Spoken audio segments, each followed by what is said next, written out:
What's up guys? My name is Harcy and today samahan niyo ako para tulungan ko kayo kung paano i-install o gamitin ang Smart Multi-SIM.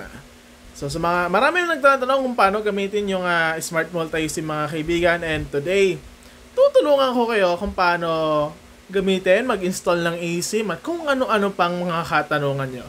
This is Rain Clementera and this is Pinoy Tech Monkey.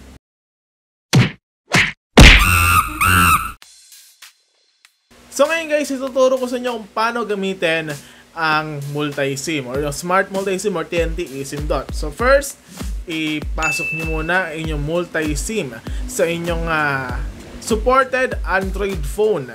Mahalaga po yan dahil ayon sa Smart, ang supported po ng Smart Multi-SIM ay Android 9.0 and above. Ngayon, after that, kung bagong bili lang yung multi-SIM nyo, i-register nyo po yung SIM.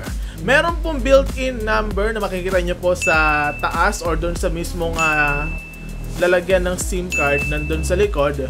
And yun po yung number na i-register nyo sa simreg.smart.com.ph. After that mga kaibigan, you can install the Smart Multi-SIM app sa Google Play.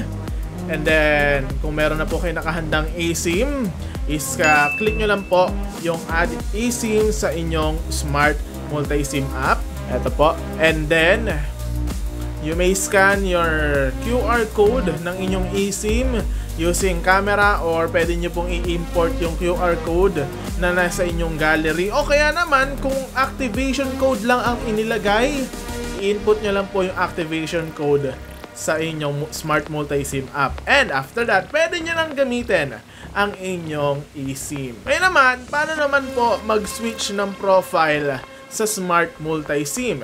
Napakadali lang naman din. So, sabihin natin na marami nang naka-install ng eSIM sa inyong Smart Multi-SIM app. Madali lang yan. Una, buksan nyo po yung Smart Multi-SIM app. Pangalawa, sa tapat po ng number na gusto nyo pong i-switch, i-click nyo lang po yung toggle. Halimbawa, itong kick. Click ko lang yung toggle and wait for a few seconds para i-refresh yung SIM card. Ayan. Ayan. And, ayan, na-refresh na, and kung makikita nyo, kick na yung nakalagay na SIM card sa ating smartphone.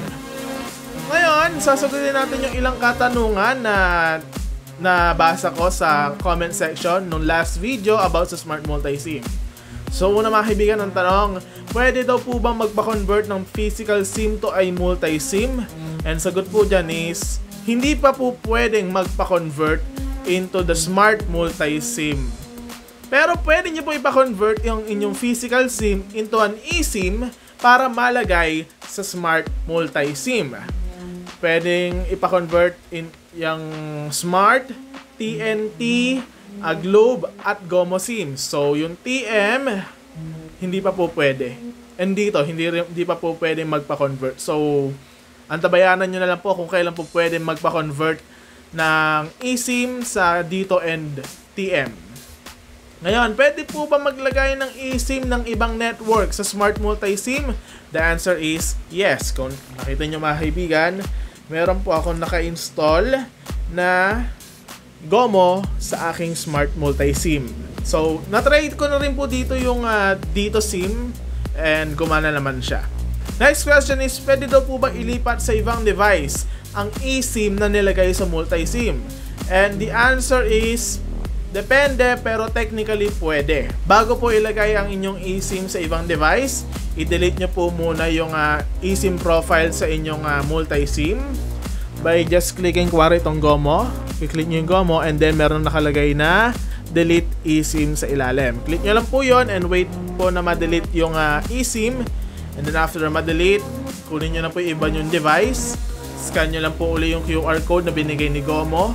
And then, nandun na po. May install na po ang Gomo eSIM nyo sa inyong ibang device. So, sa Gomo yung in-example ko, pero sa ibang eSIM, pwede naman. Pero sa dito, medyo hindi pa sure. Ako po, nakapaglipat po ako personally ng eSIM sa ibang device using dito eSIM.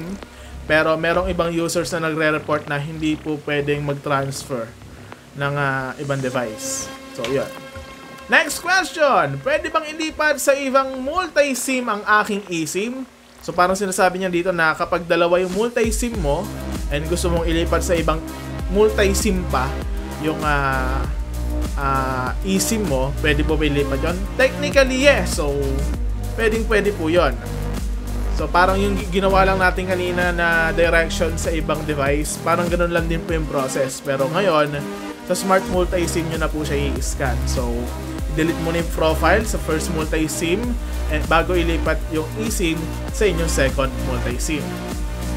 Next question naman po dito is, makaka-receive ba ng calls and text yung eSIM na naka-off na profile? And the answer is, hindi. One eSIM lang po ang magiging active sa isang multi-SIM.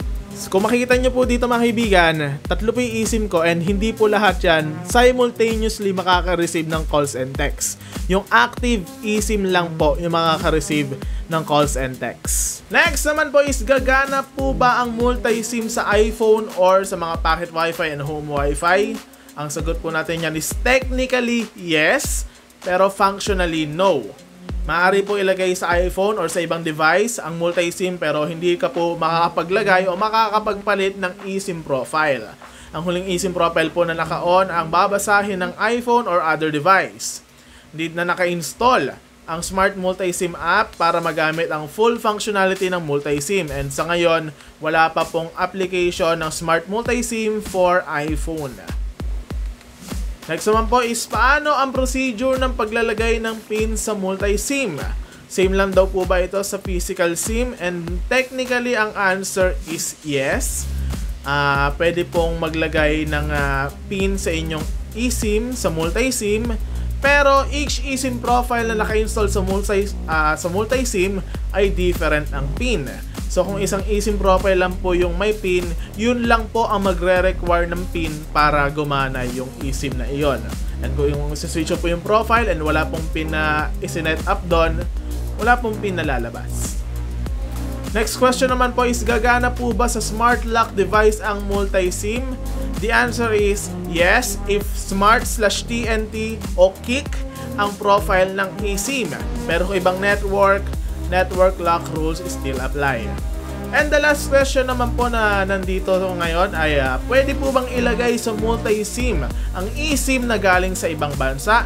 And the answer is yes. Pwede pong mag-install ng international eSIM dito sa Smart Multi-SIM. So kung magta-travel po kayo abroad and sa tingin nyo mas mura yung offers ng eSIM doon, then pwede nyo po magamit yung eSIM doon. Scan nyo lang po or ilagay lang po yung activation code and you're good to go.